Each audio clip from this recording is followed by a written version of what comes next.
Hello friends, स्वागत है आपका वाईपी एजुकेशन ट्रिक चैनल पर। तो दोस्तों, आज हम बात करेंगे, ये एग्रीकल्चर के लिए स्पेशली क्लास है 12th के लिए। और टॉपिक जो हमारा आज का है वो है मधुमक्खी। ठीक है, मधुमक्खी से रिलेटेड 6 अंक का क्वेश्चन आपके एग्जाम में बनता है। यहाँ से 6 अंक का क्वेश्चन एग्जाम में बनता है, हर वर्ष बनता है। चाहे आप प्रैक्टिकल की बात करें, चाहे आप बोर्ड एग्जाम की बात करें। अगर आप बोर्ड एग्जाम में बैठते हैं तो भी ये क्वेश्चन आपको 6 अंक का देखने को पेपर में मिलेगा, और आप प्रैक्टिकल देते हैं तो प्रैक्टिकल में भी ये क्वेश्चन आपको देखने को मिलेगा। तो आपको बताना चाहेंगे कि इस वीडियो को आप शुरू से लेके लास्ट तक देखना, तभी आपके 6 नंबर क्लियर होंगे। और A to Z जानकारी, जितने भी मधुमक्खी से संबंधित जानकारी है, चाहे वो मधुमक्खी की लाइफ साइकिल हो, जीवन चक्र हो, चाहे मधुमक्खी का महत्व हो, चाहे मधुमक्खी का वर्गीकरण हो, या फिर मधुमक्खी का जो है उपयोग हो, हम पूरी जानकारी पूरी डिटेल में बात करेंगे आज इस पूरी वीडियो में मधुमक्खी की। तो आपको बताना चाहेंगे कि आप हमारे चैनल पे नए हैं या अभी तक आपने हमारे चैनल को सब्सक्राइब नहीं करा है, तो आप नीचे रेड कलर के सब्सक्राइब बटन पे क्लिक कर लें और बराबर में बेल आइकन की घंटी है उसको भी प्रेस कर लें। इससे क्या होगा कि जब भी हम वीडियो को अपलोड करेंगे तो उसका नोटिफिकेशन सबसे पहले आपके पास पहुँच जाएगा। देखिए, आपके जितने भी ग्रुप हैं और जितने भी दोस्त हैं, आपके मेल हो चाहे फीमेल हो, सभी को इस वीडियो की लिंक बाद में भेज देना, क्योंकि यह बहुत ही महत्वपूर्ण वीडियो होने वाली है। मेरे चैनल पे आपको क्लास 11 AG और क्लास 12 एग्रीकल्चर दोनों की क्लासें लगातार मिलेंगी। ठीक है, और आपको PDF नोट्स भी मिल जाएंगे। तो बिना किसी देरी के हम करते हैं टॉपिक की शुरुआत। देखो, यहाँ पे समझ लो आपका टॉपिक जो है आज का वो मधुमक्खी का है। ठीक है, और मधुमक्खी के बारे में पहले थोड़ी सी सामान्य जानकारी आप ले लो। जैसे अगर मैं आपसे कहूँ, देखो मधुमक्खी के बारे में क्या पढ़ना है, यह छत्ते में रहती है। तो ये तो बात आपको पता है कि जो मधुमक्खी होती है वो छत्ते में रहती है। एक रानी मधुमक्खी होती है जो अंडे देती है। रानी मधुमक्खी क्या करती है? रानी मधुमक्खी अंडे देती है। तो पहला पॉइंट आपको क्लियर हो गया कि ये छत्ते में रहती है। ठीक है, रानी मधुमक्खी होती है जो अंडा देती है, तो पहला पॉइंट क्लियर हुआ। दूसरा है, मधुमक्खियाँ फूलों का रस ढूंढती हैं। अच्छा, फूलों का रस मधुमक्खियाँ क्यों ढूंढेंगी? फूलों का रस इसलिए ढूंढेंगी क्योंकि वो बच्चों का पालन करती हैं। ठीक है, तो देखो मधुमक्खियाँ जो होती हैं वो फूलों का रस ढूंढती हैं और बच्चों का पालन करती हैं। 2 पॉइंट आपके क्लियर हुए। अगला पॉइंट देखिए, तीसरा पॉइंट है, नर मधुमक्खी कोई काम नहीं करती। अब यहाँ पे आपको ध्यान रखना है, जो नर मधुमक्खी होती है वो कोई काम नहीं करती। मधुमक्खी रस मिलने का पता नृत्य करके बताती हैं। देखो, जब मधुमक्खियाँ रस की खोज में निकलती हैं, तो जब रस मिल जाता है तो रस मिलने का जो पता है वो डांस करके बताती हैं, यानी नृत्य करके बताती हैं। जो नृत्य करती हैं उसे बोलते हैं बैगल डांस। ठीक है, तो यहाँ तक समझ में आ गया होगा। अगला है, मधुमक्खियाँ आपस में नृत्य के द्वारा संवाद करती हैं। यानी जैसे अपने सामान्य बातचीत करते हैं तो अपने कोई डांस वांस नहीं करते, अपने कोई नृत्य नहीं करते, लेकिन जो मधुमक्खियाँ होती हैं आपस में चर्चा करती हैं, विचार विमर्श करती हैं, या आपस में बातचीत करती हैं या संवाद करती हैं, तो वो नृत्य के माध्यम से यानी नाच के करती हैं। ठीक है, इस प्रकार मधुमक्खियों में श्रम विभाजन पाया जाता है। कौन सा विभाजन पाया जाता है? क्वेश्चन आपसे 1 नंबर का पूछ लेगा कि मधुमक्खियों में कौन सा विभाजन पाया जाता है, तो आप बताओगे मधुमक्खियों में श्रम विभाजन पाया जाता है। ठीक है, अगला क्वेश्चन है, देखिए अगला पॉइंट है, मधुमक्खियों के अंडे देने का व मधुमक्खी पालन का सही जो समय है वो अक्टूबर से दिसंबर है। अब देखो, ध्यान रखना, जब भी मधुमक्खी पालन आप करो या आप में से कोई भी करे, तो जो उचित समय होता है मधुमक्खी पालन का वो होता है अक्टूबर से दिसंबर। क्या होता है? अक्टूबर से दिसंबर। यहाँ से 1 नंबर का क्वेश्चन पेपर में पूछा जा सकता है। पेपर में आपसे ये पूछेगा, आप ये बताओ कि मधुमक्खी के अंडे देने का और वह मधुमक्खी पालन का जो सही समय है वो कौन सा है, यानी महीना पूछेगा। तो आप बताओगे अक्टूबर से दिसंबर। तो अक्टूबर से दिसंबर भी आपको याद कर लेना है। अगला देखिए, अगला पॉइंट, तो अगला पॉइंट है मधुमक्खी पालने के लिए चीनी पानी का मीठा घोल बनाते हैं। देखो कहीं पे भी अगर रस की व्यवस्था नहीं हो पाती है, फूलों की व्यवस्था नहीं हो पाती है, मधुमक्खियों को नहीं मिल पाती है, तो जब आप मधुमक्खी पालन करते हो तो छोटे छोटे जो बॉक्स बना लेते हो, तो उस बॉक्स में क्या है, चीनी पानी का मीठा घोल तैयार करके उसमें रखते हैं, जिससे कि मधुमक्खी पालन किया जा सके। अगला क्वेश्चन है, अगला पॉइंट है, मधुमक्खी पालन के लिए लीची के बाग का प्रयोग करते हैं। लीची के फूल फरवरी में खिलते हैं। अब देखो यहाँ पे एक पॉइंट बहुत ही महत्वपूर्ण है, इसको आप जरूर याद करना। देखो मधुमक्खी पालन के लिए लीची के बाग का प्रयोग करते हैं। किसके बाग का? लीची के बाग का, क्योंकि जो लीची के फूल होते हैं वो मधुमक्खियों को बहुत भाते हैं, और लीची के जो फूल होते हैं वो फरवरी में खिलते हैं। कौन से महीने में खिलते हैं? फरवरी में खिलते हैं। तो इतनी बात आपने याद कर ली। चलिए एक बार रिवाइज करा देते हैं। देखो सबसे पहला पॉइंट हमारा ये था कि जो मधुमक्खियाँ होती हैं ये छत्ते में रहती हैं। एक रानी मधुमक्खी होती है जो अंडे देती है। दूसरा पॉइंट था मधुमक्खियाँ जो फूलों का रस ढूंढती हैं और बच्चों का पालन करती हैं। तीसरा पॉइंट हमारा ये था नर मधुमक्खी कोई काम नहीं करती, मधुमक्खी रस मिलने का पता नृत्य करके बताती है। अगला पॉइंट है मधुमक्खियाँ आपस में नृत्य के संवाद यानी जो बातचीत होती है वो नृत्य के द्वारा करती हैं। इस प्रकार मधुमक्खियों में कौन सा विभाजन? श्रम विभाजन देखने को मिलता है। अगला पॉइंट आपको याद रखना है कि मधुमक्खियों के अंडे देने का व मधुमक्खी पालन का जो सही समय है वो है अक्टूबर से दिसंबर। क्या है? अक्टूबर से दिसंबर। अगला पॉइंट समझिए। अगला पॉइंट कह रहा है मधुमक्खी पालन के लिए लीची के बाग का प्रयोग करते हैं। किसके बाग का? लीची के फूल जो होते हैं वो बहुत भाते हैं, किसे? मधुमक्खियों को, और लीची के जो फूल हैं वो फरवरी माह में खिलते हैं। इतनी बात आपके समझ में आ गई। अब देखिए आपने वीडियो को लाइक नहीं करा तो प्लीज़ वीडियो को लाइक करिए और वीडियो की लिंक को अपने सभी दोस्तों में शेयर करिए। इस वीडियो के डिस्क्रिप्शन में मैं जियोलॉजी से संबंधित 5 से 6 वीडियो डाल दूंगा। 5 से 6 वीडियो की लिंक जो है वो इस वीडियो के डिस्क्रिप्शन में दे दूंगा। अगर आपने 5 से 6 वीडियो देख ली मेरी, ठीक है, जियोलॉजी की, तो गारंटी लेता हूँ 40 अंक 50 पेपर के नंबर में 50 नंबर के पेपर में 40 नंबर कहीं पे भी नहीं गए हैं। आपके 5-6 वीडियो की लिंक मैं इस वीडियो के डिस्क्रिप्शन में डाल दूंगा, वहाँ से आप देख लीजिए। तो चलिए आगे बढ़ते हैं। अब जो हमारा नया पॉइंट है वो देखो, इसे याद करना है मधुमक्खियों के प्रकार। जो मधुमक्खियाँ होती हैं वो कौन कौन से प्रकार की होती हैं। तो पहला जो मधुमक्खी का प्रकार है वो है भारतीय मधुमक्खी। कौन सी है? भारतीय मधुमक्खी। दूसरी अगर मधुमक्खी की बात करें तो वो है चट्टानी मधुमक्खी। क्या है? चट्टानी मधुमक्खी। अगर हम तीसरी बात करें तो वो है छोटी मधुमक्खी। क्या है? छोटी मधुमक्खी। नेक्स्ट क्वेश्चन है यूरोपियन पॉइंट है यूरोपियन व इटालियन मधुमक्खी। तो यूरोपियन और इटालियन मधुमक्खी कौन सी होती है? तो सबसे पहले जानो आप कि भारतीय मधुमक्खी है वो कौन सी है। तो भारतीय मधुमक्खी होती है एपिस इंडिका। क्या होती है? Apis indica. जनरली इसका ही जंतु वैज्ञानिक नाम पूछा जाता है। आपसे ये पूछा जाता है कि आप ये बताओ मधुमक्खी का जंतु वैज्ञानिक नाम क्या है। तो मधुमक्खी का जो जंतु वैज्ञानिक नाम है वो है एपिस इंडिका। क्या है? Apis indica. अगला है चट्टानी मधुमक्खी। तो चट्टानी मधुमक्खी का जंतु वैज्ञानिक नाम है एपिस डोरसेटा। क्या है? Apis dorsata. नेक्स्ट है तीसरा पॉइंट छोटी मधुमक्खी। तो छोटी मधुमक्खी का जो छोटी मधुमक्खी है उसका जो जंतु वैज्ञानिक नाम है वो है एपिस फ्लोरिया। क्या है? एपिस फ्लोरिया। अगला जो पॉइंट है वो है यूरोपियन या इटालियन मधुमक्खी। तो इसका जो जंतु वैज्ञानिक नाम है वो है एपिस मेलिफेरा। क्या है? Apis mellifera. तो ये 4 प्रकार की मक्खी हैं, इनको आप याद करके रखिए। एग्जाम में यहाँ से क्वेश्चन 100% बनता है। कौन कौन सी? भारतीय मधुमक्खी, चट्टानी मधुमक्खी, छोटी मधुमक्खी, यूरोपियन या इटालियन मधुमक्खी। भारतीय मधुमक्खी एपिस इंडिका, चट्टानी मधुमक्खी एपिस डोरसेटा, छोटी मधुमक्खी एपिस फ्लोरिया और यूरोपियन या इटालियन मधुमक्खी है एपिस मेलिफेरा। तो ये 4 प्रकार की हो गई मधुमक्खी यानी मक्खी। अगला समझिए महत्व। तो महत्व क्या है समझो। देखो बेटा, जो मधुमक्खी होती है ना, मधुमक्खी के छत्ते से क्या है? शहद और मोम प्राप्त होता है। ठीक है। अगर पेपर में आ जाए कि मधुमक्खी का आर्थिक महत्व बताओ, तो आर्थिक महत्व में आप सबसे पहले यही लिख देना कि जो मधुमक्खी होती है, मधुमक्खी से हमें शहद प्राप्त होता है और मधुमक्खी से हमें मोम प्राप्त होता है। ठीक है।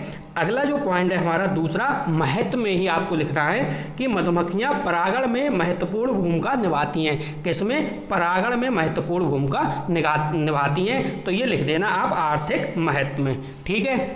अब आगे समझते हैं। अगला जो हमारा पॉइंट है, अगला पॉइंट कह रहा है शहद का उपयोग। तो देखो शहद का उपयोग किस किस में करोगे या कैसे किया जाता है। देखो जब आप शहद लोगे ना तो यह भूख बढ़ाने वाला होता है।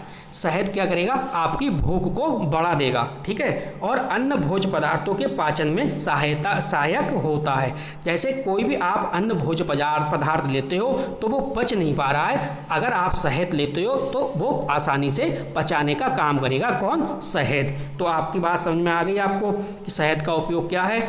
यह भूख बढ़ाने वाला होता है और अन्य पदार्थों के पाचन में भी सहायक होता है। ये आपकी डेमो क्लासेस है, इसकी PDF आपको मेरे व्हाट्सएप ग्रुप में आपको बिल्कुल फ्री मिलेगी। ठीक है। तो आप मेरे व्हाट्सएप ग्रुप से आप जुड़ जाइए। व्हाट्सएप ग्रुप की लिंक मैंने वीडियो के डिस्क्रिप्शन में डाल दी है।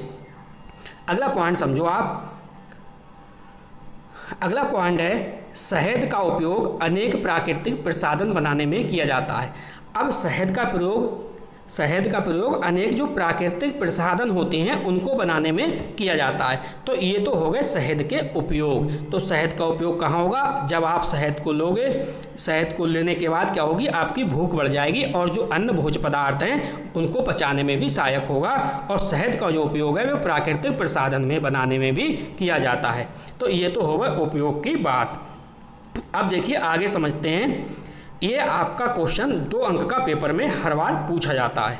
ठीक है। आपसे पूछेगा कि मधुमक्खी का क्लासिफिकेशन बताइए, मधुमक्खी का वर्गीकरण बताइए। तो यहाँ पे वर्गीकरण को हम अच्छे से याद कर लेंगे क्योंकि ये 2 अंक का है। ये आपका प्रैक्टिकल में भी 2 अंक का पूछा जाएगा। जब आप प्रैक्टिकल देने जाओगे तो भी, और जब आप एग्जाम में बैठोगे तो भी ये 2 अंक का आपका इससे क्वेश्चन पूछेगा।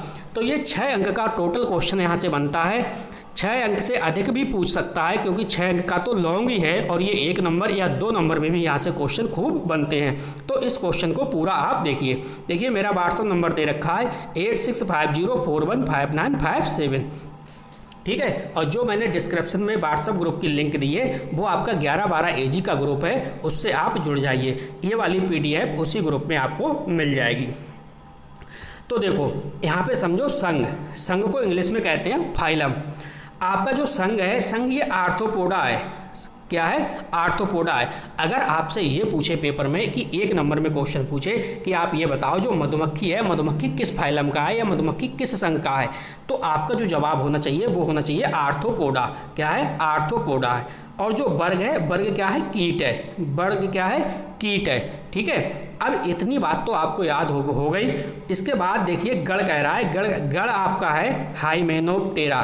क्या है? हाइमेनोप्टेरा। क्या है? हाइमेनोप्टेरा। गण आपको ध्यान रखना है हाइमेनोप्टेरा। ठीक है। ये आपको ध्यान रखना है क्या? गण।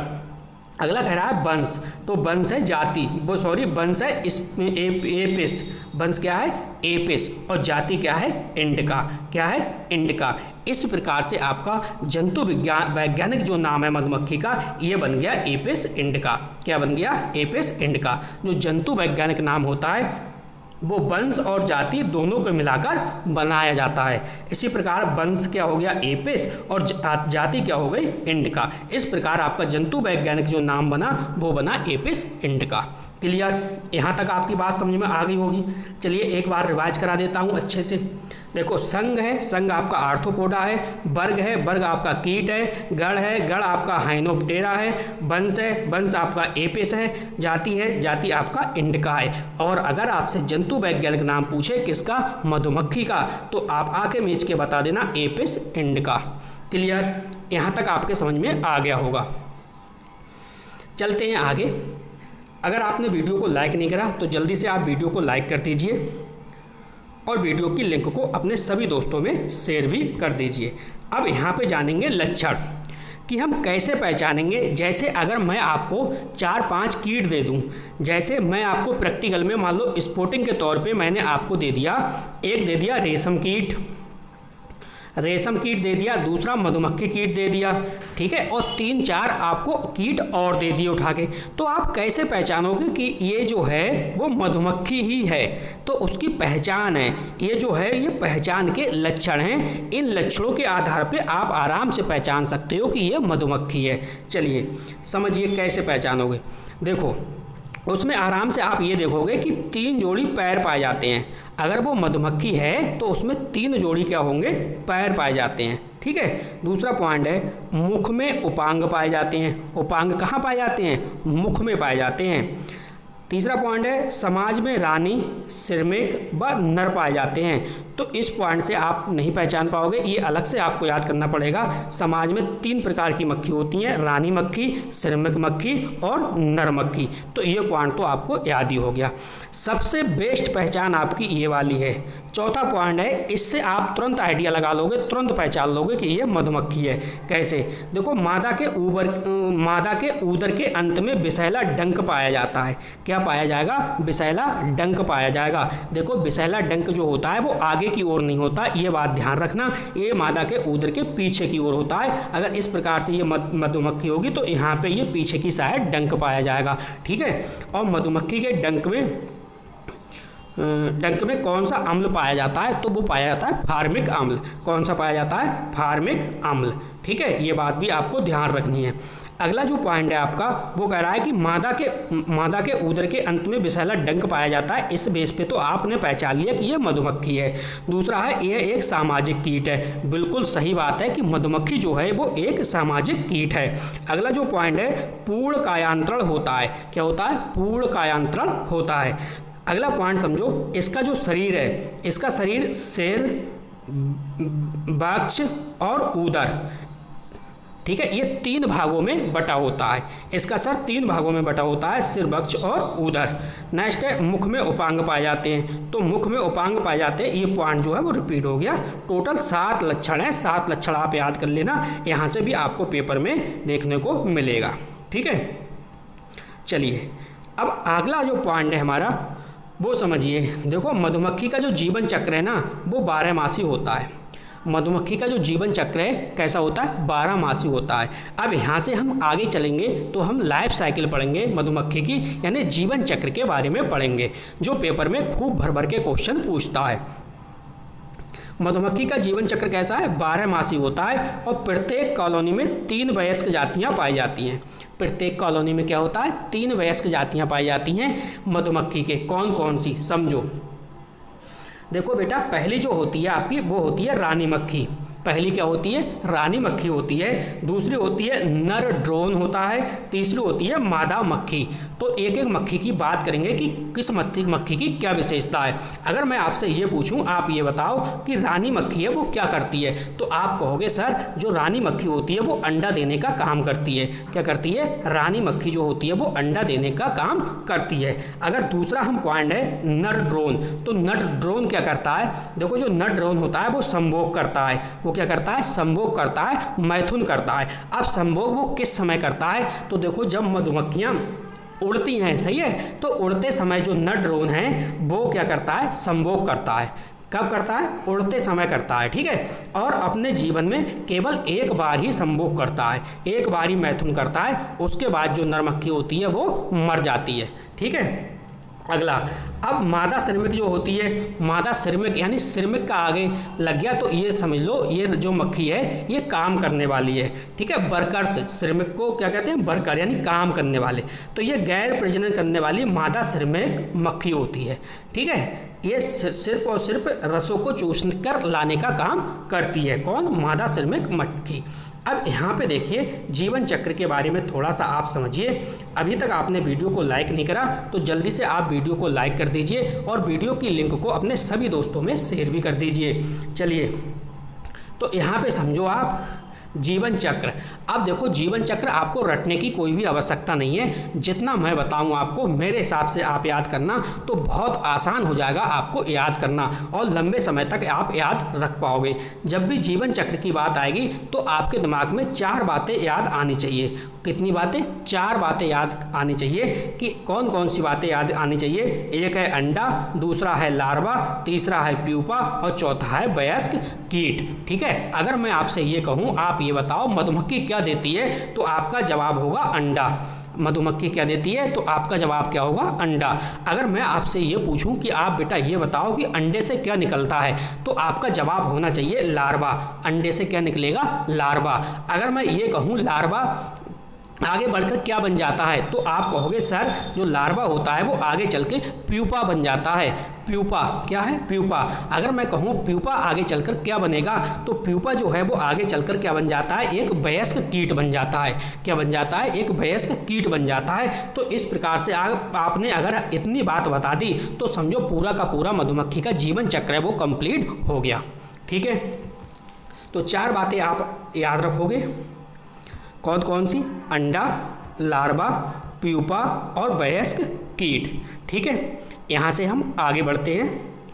और अगर हाँ वीडियो आपको अच्छी लगती है तो आप कमेंट करके अवश्य बताना, और वीडियो को लाइक आप अवश्य कर देना। अगर आपको वीडियो अच्छी नहीं लगती है तो आपके पास डिसलाइक करने का भी ऑप्शन है, आप वीडियो को डिसलाइक भी कर सकते हैं। लेकिन आपको लगे कि हाँ मैंने मेहनत की है, आपको अच्छे से समझाया है और आपकी समझ में आया है, तो वीडियो को लाइक करके जाना और अपने सभी दोस्तों में वीडियो को शेयर करके भी जाना। अब देखो यहाँ पर जीवन चक्र इस प्रकार से आपको पेपर में छाप देना है। पेपर में किस प्रकार के छापोगे? देखो इस प्रकार से, जैसे आपको मैंने 4 बातें याद कराई थी। कौन कौन सी? पहले सबसे पहले मधुमक्खी क्या देती है? अंडे देती है। आप इस प्रकार से 4-5 ऐसे इस प्रकार से आप 4-5 अंडे बना सकते हो। इस प्रकार से 4-5 अंडे बना के आप आगे बढ़ जाना और नीचे लिख देना इसके अंडे। ठीक है, और अंडे से मैंने कहा था क्या निकलेगा, तो अंडे से निकलेगा लार्वा। देखिए ये देखिए लार्वा कुछ इस तरह से आप बना देना और लार्वा बना के आराम से आगे बढ़ जाना। ये क्या बना? लार्वा। ठीक है, अब आपसे मैंने कहा कि लार्वा से आगे क्या बनेगा, तो लार्वा से आगे क्या बनेगा? प्यूपा। ये देखिए क्या है? प्यूपा। प्यूपा थोड़ा सा बड़ा बना देना, लार्वा है, लार्वा से प्यूपा बढ़ रहा है ये। ठीक है, स्टेज बढ़ रही है, इस प्रकार से ये प्यूपा। अगर मैं आपसे कहूँ प्यूपा आगे चल के क्या बनेगा, तो प्यूपा आगे चल के पूरा एडल्ट बन जाएगा, यानी वयस्क क्या है? मधुमक्खी बन के तैयार हो जाएगी। तो ये है लाइफ साइकिल यानी जीवन चक्र। तो यहाँ तक आशा करता हूँ कि आपको यहाँ तक वीडियो समझ में आई होगी। चलिए चलते हैं आगे की ओर।